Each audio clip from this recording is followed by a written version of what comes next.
Hi, everyone, and welcome to Book It. I'm Carol Anne Riddell. We begin today with best-selling author Ayana Mathis, who is out with her second book called The Unsettled, a story about 3 generations of one family set in the 1980s. Ayana, thank you so much for being here. It's such a delight. Thank you for having me. I really enjoyed the book as well. Yay. So the book centers around 3 main characters, as we said, from one family. For people who might not be familiar with it, can you just tell us a little bit about how the story unfolds? There are 3 main characters, as you said. One is a woman named Duchess, a kind of formerly itinerant blues singer. She lives in a fictional town that is both a real place and a kind of a spiritual homeland in the novel, which is on a bend in the Alabama River. Her daughter is named Ava. Her daughter left, like sort of as a part of a kind of great migration movement, but also because there was a lot of, the situation home was fraught for many years. Yes. And she is estranged from her mother. After kind of wandering around for a while, she settles in Philadelphia, where she has a son. He's the 3rd kind of main character in this book, and his name is Toussaint. When we meet him, he's 10 and 11. 10-11, and when the book opens, they are, Toussaint and Ava, that is, they are living in a homeless shelter because of, well, for many reasons, but the immediate cause is the dissolution of Ava's marriage to her ex-husband, now ex-husband, Amy. And we learn early on in the book, from Toussaint's perspective, that his mother is in prison. But it's quite some time before we understand why his mother is in prison. And again, without giving anything away, I found that to be a really fascinating way to start the book. Can you tell us a little bit how you arrived at that? I knew that the book needed a prologue, and I knew that someone needed to sort of speak from beyond the confines of the narrative proper. And to sort of give it a context, because it's not a confusing book, but there are a lot of moving parts, and there are these three poles, and so it's, you know, so I wanted something that almost felt as though you were sort of in the future looking back at this thing. Right. And I think the interesting part about that prologue is that, you know, it mentions it's in Toussaint's voice, more or less, or from his perspective in any case, and he's talking about how his mother is in prison, about how he wants to go and see this grandmother he's never met. Right. That's Duchess in Alabama. And the interesting thing, though, is, as you said, we don't know why she's there, we don't know what's happened, but this kid that's kind of speaking from the future. And I wanted him, he always is kind of the future in this book. Yeah. And so I wanted this voice that was a little bit outside, that would lend context and lend some hope. And then would also, just from a sort of fun writer's perspective, I think that often readers that I've spoken to have kind of gone back when they've gotten to the end of the book and been like, oh, that's what was going on in the prologue. I did that, yes. And that's a fun thing. Yeah, it is a fun thing to do. So as you mentioned, the book goes between Philadelphia and Alabama, where Duchess is, and all 3 of these main characters are struggling with the concept of home. You've got Ava and her son Toussaint, as you said, in a shelter in Philadelphia when we meet them. And then Duchess is also trying to save her hometown from developers. So talk to me a little bit about the concept of home in the book. It is of inestimable importance in this book. It is kind of the pole that everyone is kind of revolving around. Bonaparte in particular, it's sort of the place that everyone is either trying to hold down, as you just mentioned. There are 5 people left in this place, 5 old people. It was once a very thriving town. Yes. They're it. So they are very much trying to preserve this place, in part because of the land itself.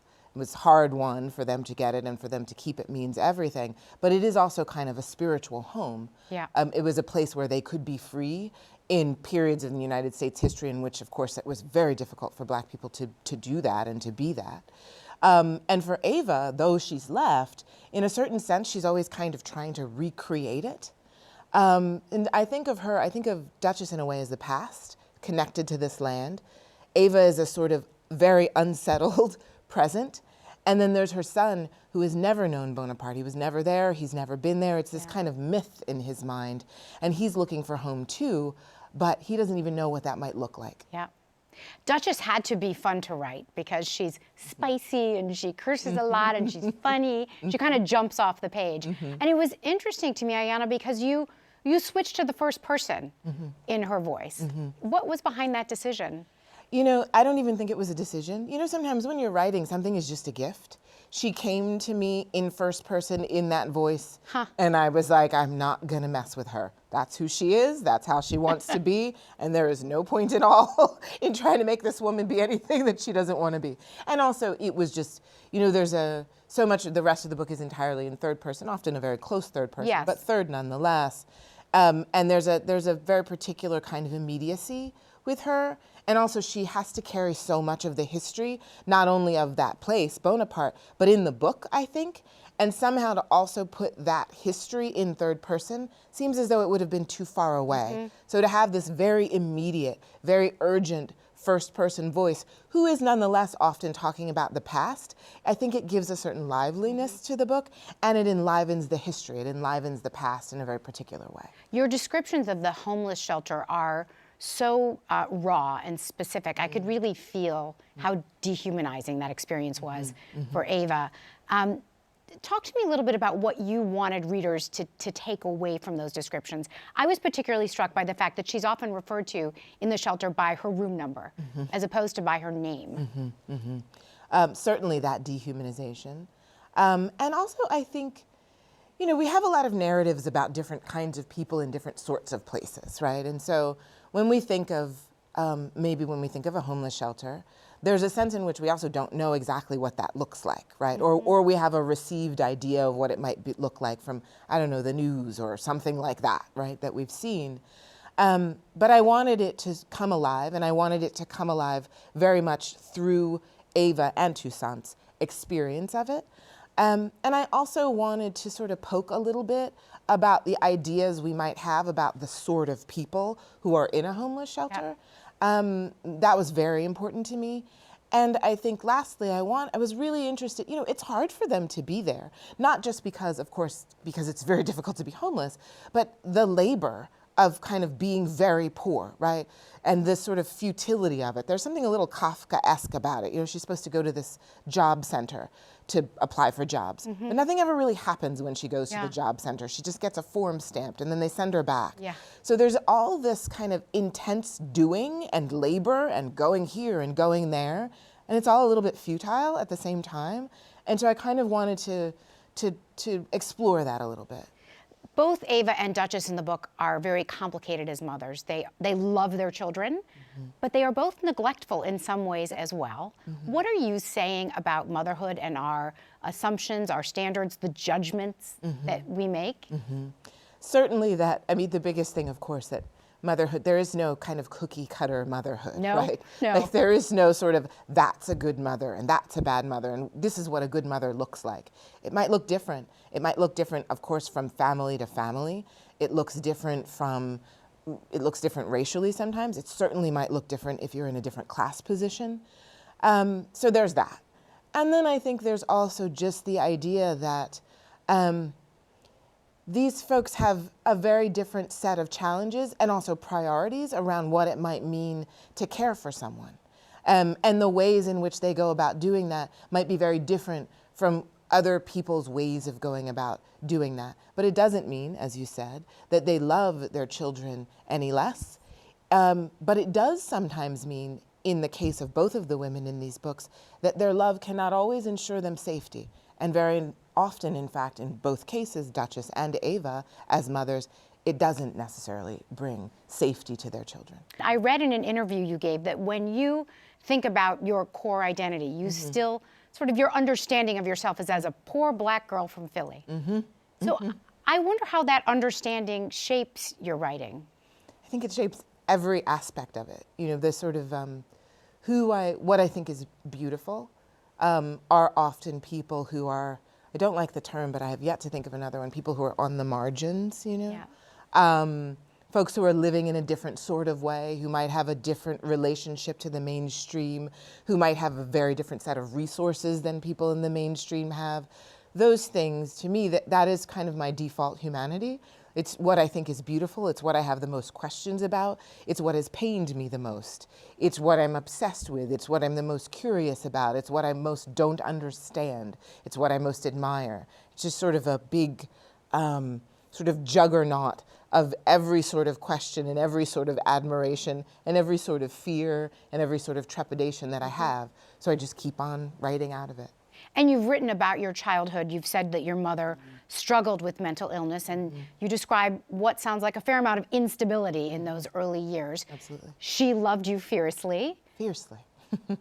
Is that part of what drives you to dig into motherhood and that mother-daughter, mother-child relationship? I think so, but in a way that's not direct. Like, I never think to myself, now I shall write about my relationship with my mother. but I seem to sort of have a kind of obsession with mothers and children, whether they're mothers and like actual children, like Toussaint in this book, or whether, like in the 12 Tribes of Hattie, my first novel, those children were adults. But I seem to be very interested in the sort of obstacles to understanding the depth of someone's love. Yeah. It's an endless well of material, I think, right? Endless. I do want to talk a little bit about your journey as a writer, because you mentioned your first book, The 12 Tribes of Hattie, which really thrust you into the spotlight. Oprah Winfrey chose it for her book club. I mean, your first book. I know. What was that like for you? It was nuts.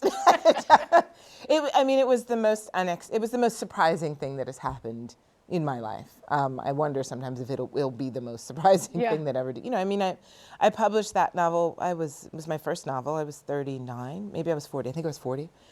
So you know, I was sort of a later in for a writing life. Now, you know, it was kind of later in life, entirely unexpected, and my life changed. I mean, complete 180 from one day to the next, you know, especially at that point. That was 2012, the end of 2012. The media was different. Social media wasn't really a thing at that point. And so very much it was TV and newspapers. And Oprah's reach at that point is still, of course, immense. But at that point, because media was less sort of siloed and dispersed than it is, it was just, you know, a friend of mine said it was almost like this giant eye in the sky just kind of opened on me one day. You know? All of a sudden, the whole world knew you. Every newspaper, all the TVs. I mean, it was nuts to be articulate about. It was nuts. And I understand that when she called you, Oprah called you to tell you that she'd chosen your book. You didn't believe it was her on the phone, right? Yeah, she called me 2 months before, and she said, you know, there was a whole kind of ruse that I thought it was the books department and editor was calling me, et cetera. So we'd set up this appointment. And then it was her, and she says, hi, it's Oprah Winfrey. And I literally said, no, it isn't. And then we went back and forth about that for a while, and then we got into it. So it has been some time since that first book and this, your second book. Was it hard to get started again after that whirlwind? Yeah, it was really, really difficult. It took quite a few years. I mean, this book, I think, is just, this book, meaning The Unsettled, is just, it was a more difficult book in many ways than Hattie was. So the writing of it itself took longer, but it also took longer to get there. I think because, you know, writing is such a, you know, in many ways it's very private and it's very contemplative, and requires a certain amount of discernment and sort of silence in your mind. And it was just really loud in here for a long time, and I kind of couldn't hear myself, and I couldn't make, you know, this sounds as though I'm complaining. Obviously, it's the biggest blessing of my life, or one of them. My mother, I think, is the biggest blessing of my life. But, you know, it was so loud, and I couldn't hear myself anymore, and I couldn't decide whether a paragraph was a good one or not, whether a direction was a good one or not. It was all just kind of like the Washington Post and the New York Times, where I was yelling at every sentence. It took a while for that to quiet. Yeah. You also teach at Hunter, I know, in the MFA program. I do. Is there a particular piece of advice you give your students about writing? I give them so many pieces of advice. They're so sick of me. I doubt it. I highly doubt it. One of the things that I tell them, which I think is really important, is to be honest as you possibly can on the page, all the time. And part of that pursuit means, if you can, never writing to the thing you know how to do, always writing to the thing that you don't know how to do. That's where the magic is. That's where the real work is. And that's where the discovery is. Because if you don't discover anything, your reader's not either. Thank you so much for all this time. It's been such a pleasure to talk with you. Really very grateful. Thank you so much to you. Such wonderful, wonderful questions. It's a delight. Thank you. Thank you for having me here. Appreciate it. Here on Book It, we love hearing how accomplished professionals in the book world got their start. and we hope you do too. Here's how I did it. Hi, I'm Nicholas Jackson, artist and illustrator, and in 2022, I illustrated a book for Warmies called Elephant Embraces Change, and here's how I did it. The first thing we did is that my agent and I met with the publisher where we talked about the goals of the book, who we were targeting, and what we wanted to do with it. Then I was given a manuscript that outlined the text on each page along with what they imagined the illustrations could look like. So I jumped onto my computer with my drawing tablet and imagined each illustration. I then sent sketches that were pretty rough without much detail of each page, and I sent that to the publisher. Warmies would then give me their feedback and we would talk about the changes that we needed to make. This process went back and forth as I would send changes and we would talk about how we can better bring our ideas and creativity together to create this book. And this process, we went through sketches and drawings, and then finally we added color to the illustrations. So one of the biggest hurdles in this project was to illustrate in another artist's style. I have a certain way that I like to draw, and this book was in somebody else's style because we wanted it to match. We wanted the set of books to have a sense of unity and cohesion together, and they should work together. And so drawing in someone else's style is kind of challenging for me. So I did my best to study their style, study what made their style work, and then I did my best to mimic it. Creating a children's book is certainly a team effort between myself, my agent, and of course the publisher. We're bringing our ideas together, we're being creative, we're critiquing what we're working on. When we all work together, we make the best possible project. So illustrating a book by following this proven method along with a great team is how we made our children's book together. And that's how we did it. We are back with the fine print, and today we are talking books to box office. Best-selling books have long been a source for movie making, and with the rise of streaming, we're seeing even more of that page-to-screen trend. Sometimes a great book turns into a great movie or series, but other times, not so much. Here to break it down for us is Dr. Tom Means, a CUNY professor and an expert on world cinema. Tom, thanks so much for stopping by. Thank you, Carol Anne. So we're going to talk about an all-time favorite today, The Godfather. Let's start with the book. Tell us a little bit about it. Well, we got to start with Mario Puzo's biography. He's a CUNY grad. He went to our very own city college. And one of the most fun facts about his upbringing is he was raised in Hell's Kitchen by an Italian immigrant mother, basically raised 7 kids by herself. Wow. And to keep them in tow, she shared wisdom from the old world like this. Mario, you keep your friends close, and you keep your enemies closer. Tom, you really nailed that. Well, I'm an Italian professor, so... and probably most memorably, Mario, I'ma make him offer he cannot refuse. Yeah. So, so he was raised in poverty in Hell's Kitchen, and always wanted to be a writer. Eventually churns out a couple of novels, but also develops a gambling habit. Tough. And yeah, so he publishes a couple novels, but by the time he's about 45, he is not just broke, he's in serious gambling debt. So he knows that his next novel has to make money or else. Right.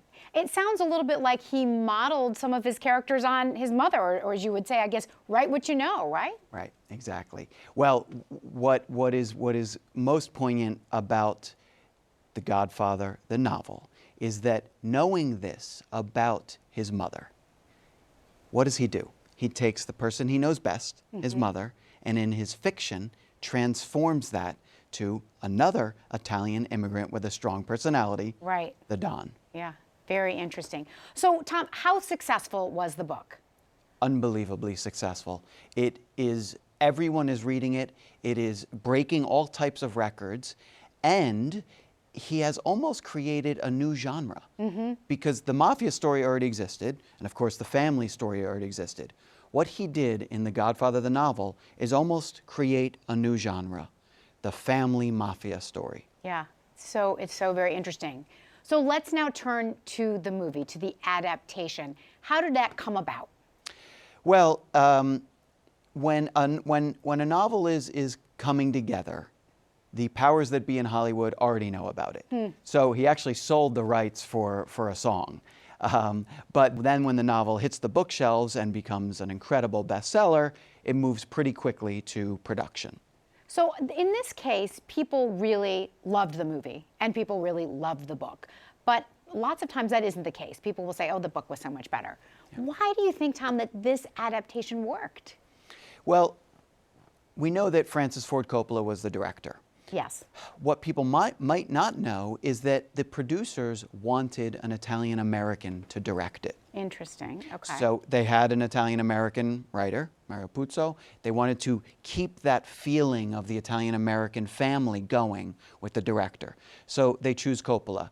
His previous work was considered a little too artsy. They actually didn't necessarily want him at first, but he was Italian-American, he fit the bill, so they kept it going. Now, one of the brilliant things that Coppola did as the movie was finally starting to be made and the cast was set, he got everyone together, the whole cast, for a big Italian dinner before they start filming. So Al Pacino is passing the wine to Marlon Brando. Oh my gosh, to be at that dinner. Exactly. Very buono. Yeah. So was there a different level of collaboration than what is typical, though? Do you think that that is something that made a difference in terms of the author and the director? So we all know that 3 movies eventually come out of this one novel. Both Mario Puzo and Francis Ford Coppola are credited as screenwriters for all 3 movies. Yeah. That almost never happens. Their collaboration, their affection for each other was so true that they saw that this was a powerful artistic collaboration, and it continued for, what, almost 20 years. So, Tom, obviously working together as screenwriters, that made a big difference. What's another example, in your opinion, of why this adaptation worked? Let's take the baptism scene. And there I'm going to talk to you about 2 things, lighting and montage. In terms of lighting, think about how Michael Corleone and his family are kind of bathed in a golden light. Now, in that same scene, the gangsters are shown in stark lighting, almost like a chiaroscuro. Yeah. So what happens is that the viewer unconsciously associates the family with this golden air. Yeah. Now, Coppola's director of photography, Gordon Willis, gets credit for that too.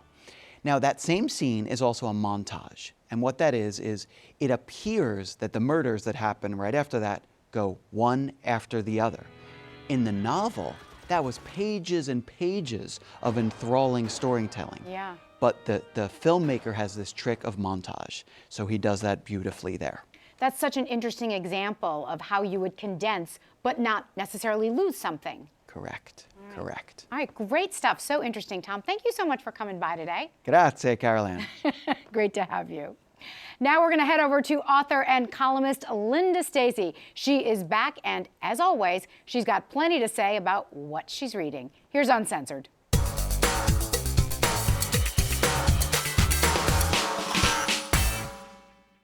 It's not every day that you get a book that's funny, insightful, literary, and has actual punctuation.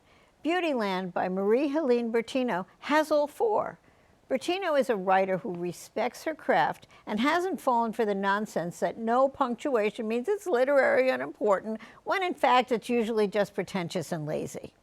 In her out-of-this-world novel, protagonist Adina, born in 1977, is a child out of place because she's from outer space.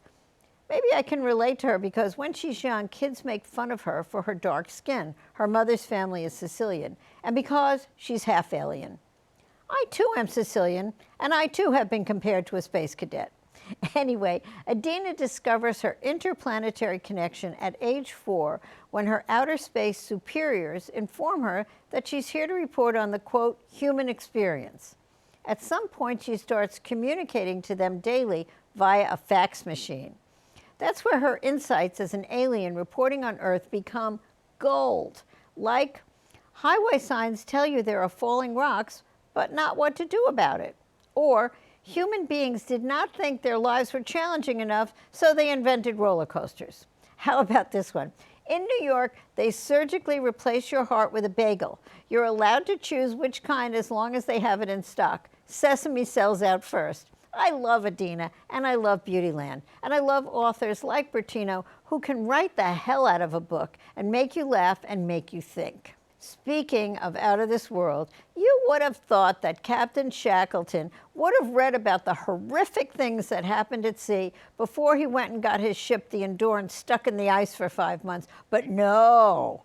Author David Grann's meticulously researched book, The Wager, is about an 18th century voyage and shipwreck so horrendous that it's impossible to believe that anyone could have survived not just the worst seas in the world, literally, in a ship that broke apart, but make it back to England. But some did. The Wager's heartless mutineers made it back first and were hailed as the only surviving heroes.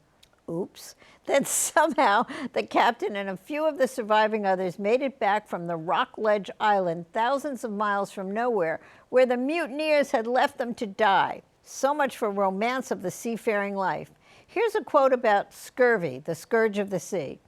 It invaded the sailors' faces. Some of them began to resemble the monsters of their imaginations. Their bloodshot eyes bulged, their teeth fell out, as did their hair. Their cartilage loosened. Grann, who wrote Killers of the Flower Moon, tears a reader's heart out with facts, but also manages to show us interesting bits like how expressions we use every day are actually long ago seafaring terms. Grann kind of sums it all up this way. Empires preserve their power with the stories that they tell, but just as critical are the stories that they don't, the dark silences they impose, the pages they tear out. For Uncensored, I'm Linda Stasi. That wraps up another chapter for us. Thanks so much for being here. We'd love to know what you think and what you're reading, so please check us out on social media. I'm Carol Anne Riddell. We'll see you next time on Book It.